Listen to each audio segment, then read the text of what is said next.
inverse trigonometric function. In class 11 we have studied trigonometric functions. There are 6 trigonometric functions, okay, which are sin x, tan x, secant x, cos x, cot x and cosecant x. Now let us talk about sin x. The domain of the sin function is real number. You can give input as any real number. Okay.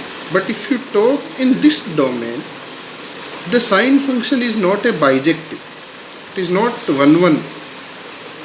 If we see, like for sin 30 degrees also 1 by 2, sin 150 degrees also 1 by 2.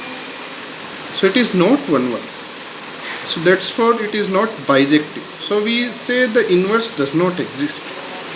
But if you restrict the domain of the sin function from minus pi by 2 to plus pi by 2, in that case, see, if we look over the graph of sin function,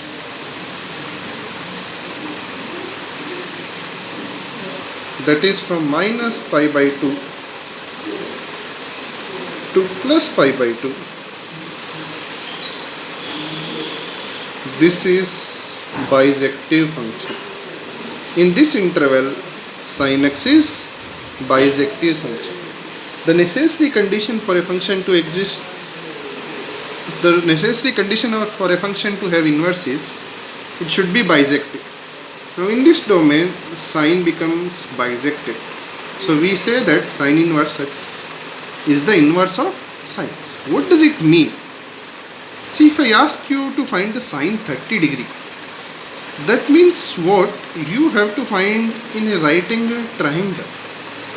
In a right angle triangle, corresponding to the acute angle 30 degree, what is the ratio of opposite to the hypotenuse? Do you understand? Now in sin inverse, suppose I ask you what is the value of sin inverse 1 by 2. That means you have to find an angle, that acute angle in the right angle triangle for which the ratio of opposite to the hypotenuse is 1 by 2. If I say find cos inverse 1, that means you have to find the ratio of adjacent to the hypotenuse in the right angle triangle. Sorry, for which the ratio of adjacent to the hypotenuse is 1 by 2 in the right angle triangle. That angle we have to find it out.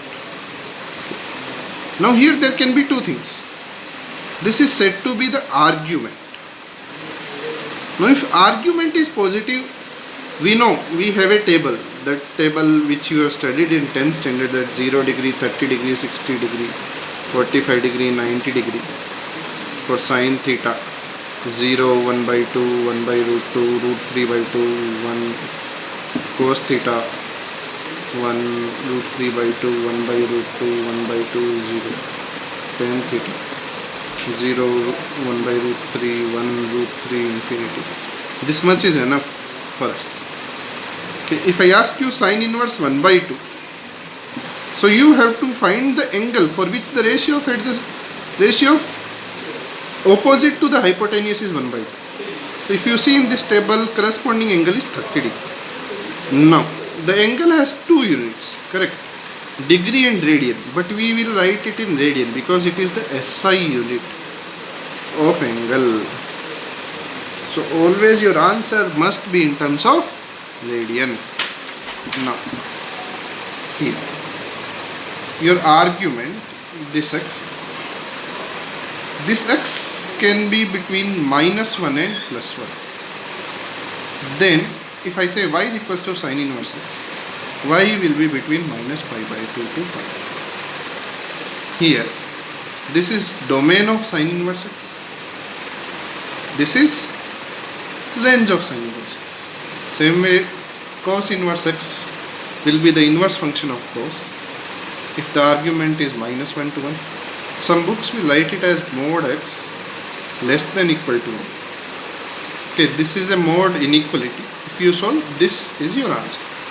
Then y can be between 0 to pi, closed interval. Y equals to tan inverse x. Here your x can be any real number. Then your y, the the range is minus pi by 2 to pi by 2. So y is equals to cot inverse x. Your x is any real number. Then your answer can be anything between 0 to pi. This is open interval. Then y is equals to secant inverse x. Here the domain is mod x should be greater than equal to 1. That means it can be minus infinity to minus 1 union 1 to infinity. That time your answer will be, see, secant is the reciprocal of cos. So if you do like, which is not defined at pi by 2. So the argument, the range is basically 0 to pi except the point pi by 2 where it becomes undefined. Then y is equals to cosecant inverse x. Its domain is also mod x greater than equal to 1. It is the inverse, cosecant is the reciprocal of sine, which is not defined at 0. Sine is minus pi by 2 to pi by 2. So you have to remove 0. These are our 6 inverse trigonometric functions corresponding to 6 trigonometric functions. Now we were discussing this argument. Now this argument can be any number between minus 1 to plus 1. Now if your argument is positive, how to do that? You can go back to this table and search in the table for the like sine inverse 1 by 2. You will find an angle. But if this argument is negative, in that case what you should do? So for this, let us write down some formulas. This chapter is all about formulas and domain and range. In the elementary problems, we need not think much about domain and range. This may look like a list, but it is very useful. This table is very useful as we proceed to the problems. Like if we have to do sine inverse minus x, what is our answer? So I can consider this sine inverse minus x is equals to, then I transfer sine inverse this side. It will become sine. Why am I doing this? Because we know the trigonometry. We are going to make use of trigonometric formulas which we have studied. Now, how does the sine relates with the minus angle? Sine of minus theta is nothing but minus sine theta. Correct? So this x I can write it as minus sine a. So this minus comes inside.